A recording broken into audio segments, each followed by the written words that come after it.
executive resume tips, 4 mistakes for you to avoid.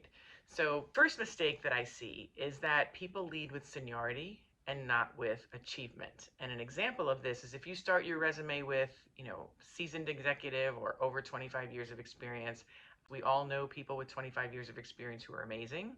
Seniority qualifies no one, and achievements do. So make sure you lead your executive resume, that top half, your summary section, with achievement. That's how you make your summary unique and different and not sound like everybody else. The second mistake that I see people make is that they don't include a title at the top of the resume. Putting a specific title up top makes it super clear to the reader what you're going for. And if you don't have a title in hopes that the reader will figure out where you belong in their company, or you have an incredibly broad title, again, hoping that the recruiter reading it will figure out where you fit in their company, odds are not in your favor. They will not take the time to do that. And more importantly, there's another resume right behind yours that's being super specific.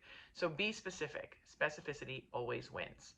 The third mistake is that you don't have your LinkedIn URL at the top of your resume in your contact information.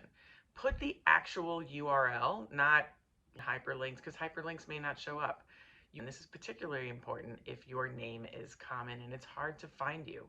So make it easy for people to find you on LinkedIn. It also subliminally sends a message that you get that social media presence is important nowadays as an executive, and so it combats any ageism assumptions by you having it up there. The last mistake I'm going to talk about today is that you do not capture the person's attention with your summary.